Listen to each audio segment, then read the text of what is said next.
የተከበራችሁ ተመልካቾቻችን በእያላችሁበት የተለመደው ሰላምታችን ደሳችሁ እያልን ለሰዓቱ ያጠናቀርንላችሁ ዜናዎቻችን ይዘን መጥተናል። እስከ ዜናዎቻችን ማብቂያ ድረስ አብራችሁ እንድትቆዩ በአክብሮት እየጋበዝን ለሰዓቱ ካዘጋጀንላችሁ ዜናዎቻችን መካከል አርዕስተ ዜናዎቹን በማስቀደም የምንጀምር ይሆናል። ደሴ ከተማ ከበባ ውስጥ ገባች። ጀነራል አበባው ታደሰ በጠና ታመዋል። በሸዋ ጎጃምና ወሎ የፋኖ አደረጃጀት ስራና የአውደ ግንባር ተጋድሎ እንደቀጠለ መሆኑ ተሰምቷል። 104.4 የመቀሌ ኤፍኤም ሬዲዮ ጣቢያ በዶክተር ደብረጽዮን ገብረ ሚካኤል በሚመራው ህወሓት በተመደበ መቀሌ ከተማ አመራሮች አባላት ቁጥጥር ስር መዋሉ ተሰምቷል። አርቲስት አንዱዓለም ጎሳ በቀነኒ ሞት ተጠርጥሮ ፍርድ ቤት ቀረበ። ትላንት ምሽት የሻዕቢያ ጀነራሎችና በደብረጽዮን ገብረ ሚካኤል የሚደገፉ ጀነራሎች በራማ ተገናኝተው እንደነበር ለመረጃው ቅርበት ያላቸው የትግራይ የመረጃ ምንጮች ገልጸዋል። እነዚህና ሌሎችን ዝርዝር ዜናዎችን ይዘን መጥተናል። እስከ ዜናዎቻችን ማጠቃለያ ድረስ አብራችሁን ቆዩ።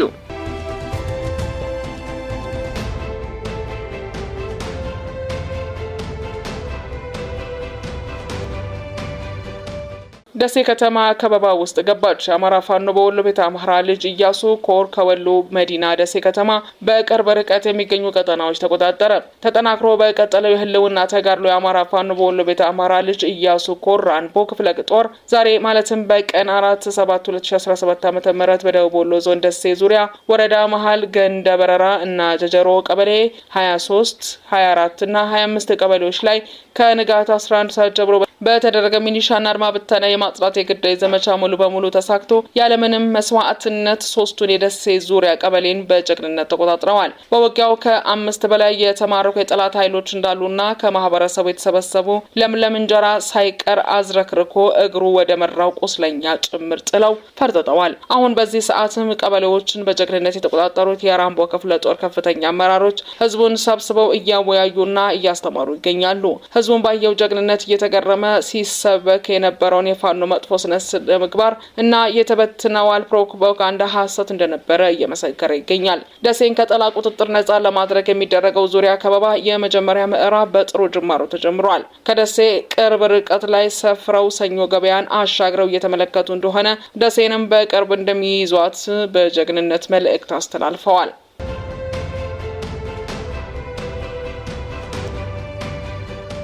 ጀነራል አበባው ታደሰ በጠና ታመዋል። የጦር ኃይሎች ምክትል ጠቅላይ ኤታማዦር ሹም ጀነራል አበባው ታደሰ በብርቱ ህመም ላይ መሆናቸው የኢትዮ 251 ሚዲያ ወታደራዊ ምንጮች ገልጸዋል።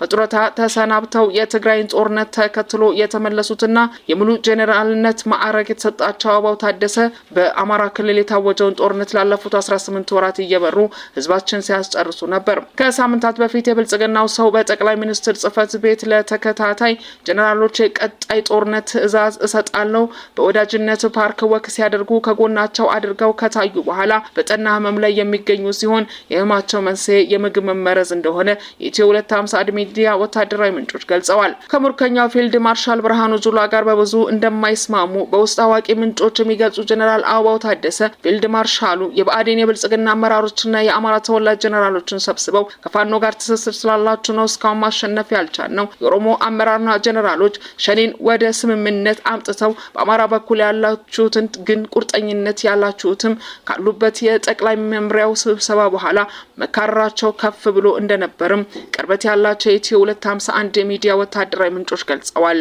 ጀነራል አበባው ወደ ጊዜያዊ ማዘዣቸው የጎንደሩ ጎሃ ሆቴል ተመልሰው ብዙም ሳይቆዩ መታመማቸው ምክንያት በከፍተኛ ሕክምና ክትትል ላይ ይገኛሉ። ለወትሮው ወደ አማራ ክልል የሚመላለሱ አመራሮችን በመቀበል የሚታወቁት ጀነራል አበባው ታደሰ ምክትል ጠቅላይ ሚኒስትሩን ከቀናት በፊት ሳይቀበሏቸው ቀርተዋል። በተደጋጋሚ አልታዩም ሲሉ ኢትዮ 251 ሚዲያ ወታደራዊ ምንጮች ተናግረዋል።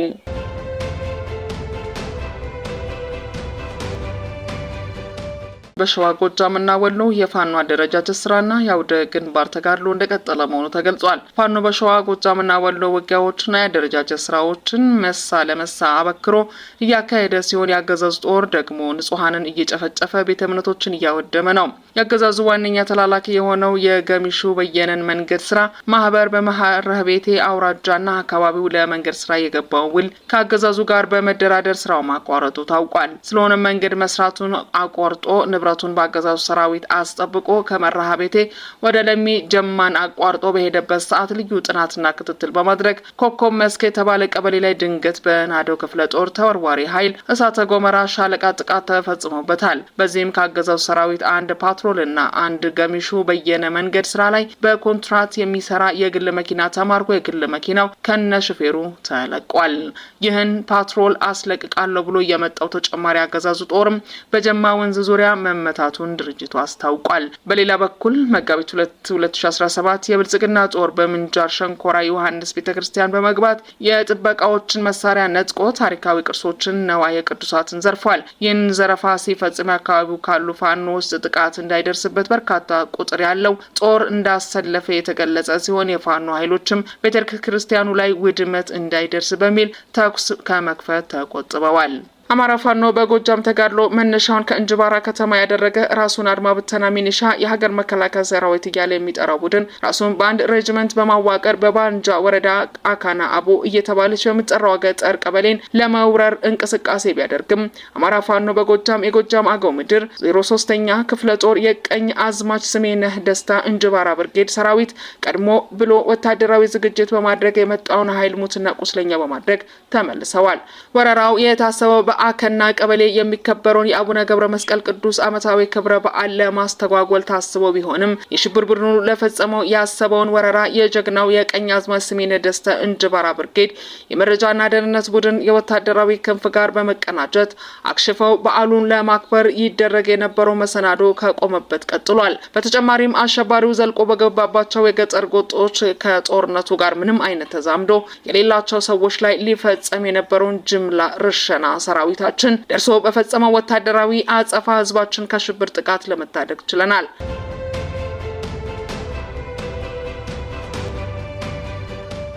104.4 የመቀሌ ኤፍኤም ሬዲዮ ጣቢያ በዶክተር ደብረጽዮን ገብረ ሚካኤል በሚመራው ህወሓት በተመደበ መቀሌ ከተማ አመራሮች አባላት ቁጥጥር ስር መዋሉ ተሰምቷል።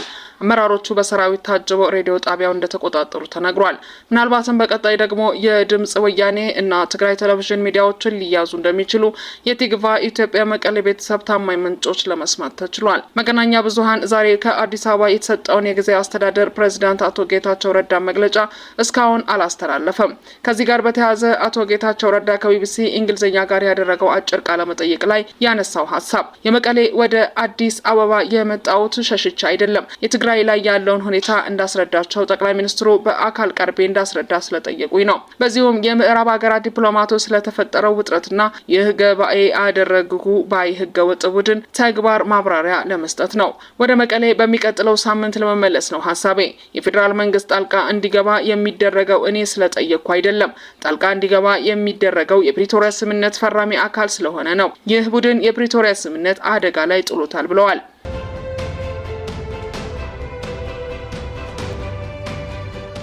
ትላንት ምሽት የሻቢያ ጀነራሎችና በደብረጽዮን ገብረ ሚካኤል የሚደገፉት ጀነራሎች በራማ ተገናኝተው እንደነበር ለመረጃው ቅርበት ያላቸው የትግራይ የመረጃ ምንጮች ገልጸዋል። የኤርትራ ጀነራሎች እናንተኮ የነገራችሁን 274 ሺህ ወታደር እንዳለ ነው፣ አሁን ግን 20 ሺህ እንኳን አይሞላም የሚል ጥያቄ ለህወሓት ጀነራሎች አቅርበው የተናገሩ ሲሆን የህወሓት ጀነራሎች ሰራዊታችን ወደ የቤቱ ተበታትኖ ነው፣ አሁን ለተበታተነው ሰራዊት ጥሪ እናደርጋለን፣ ከዚህ ባለፈ ከፍተኛ ቁጥር ያለው ወጣት ስላለን እድሜው ከ15 ዓመት በላይ የሆነ ወጣት በሙሉ እያስገደድን ጭምር ትግራይ ውስጥ ባሉ የተለያዩ የማሰልጠኛ ስፍራዎች እንዲሁም ኤርትራ ሳዋ ውስጥ በአጭር ጊዜ ሰልጥነው እንዲወጡ እናደርጋለን ብለው ወደ መቀሌ ተመልሰዋል ሲሉ ለመረጃው ቅርበት ያላቸው ሰዎች ገልጸዋል።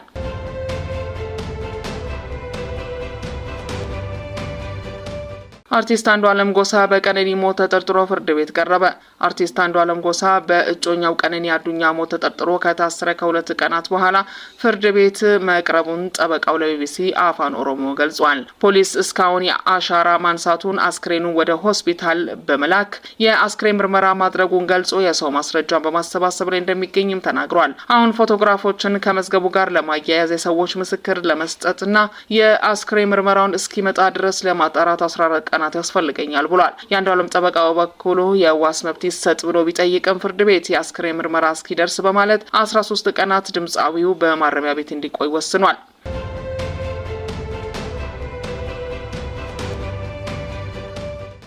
ሀገራቱ በክልሉ ሰላም እንዲሰፍን ሁሉም ወገኖች ልዩነታቸውን በውይይት ሊፈቱ ይገባል ብለዋል። አሜሪካና የአውሮፓ ህብረትን ጨምሮ ከ20 በላይ ሀገራት በትግራይ ክልል ያለው አለመረጋጋት እንዳሳሰባቸው ገለጹ።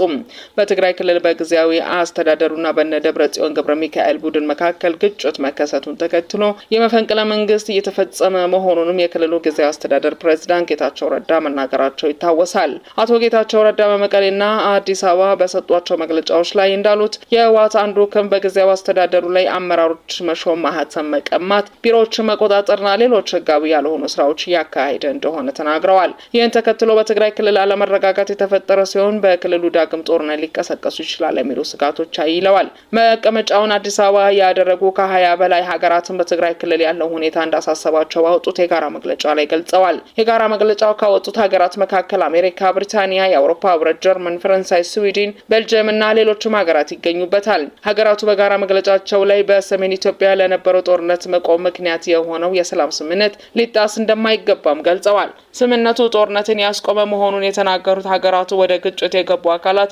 ልዩነታቸውን በስምምነት እንዲፈቱ አሳስበዋል። ወደ ግጭት ያመሩ አካላት ልዩነታቸው በውይይት እንዲፈቱ ድጋፍ ለማድረግ ዝግጁ መሆናቸውን ሀገሪቱ በመግለጫቸው ላይ ጠቅሰዋል። ከ2 ዓመት በፊት በአፍሪካ ህብረት አደራዳሪነት በደቡብ አፍሪካ መዲና ፕሪቶሪያ የተፈረመው የሰላም ስምምነት በሰሜን ኢትዮጵያ አካባቢዎች ላይ ከ1.6 ትሪሊዮን ብር በላይ የቁስ ውድመት ማድረሱ ይታወሳል። እንዲሁም በጦርነቱ የወደመው መሰረተ ልማቶችን ደግሞ ለመመለስ ከ20 ቢሊዮን ዶላር በላይ ገንዘብ እንደሚያስፈልግ የገንዘብ ሚኒስቴር በጦርነት ውድመት ሪፖርቱ ላይ ጠቅሷል።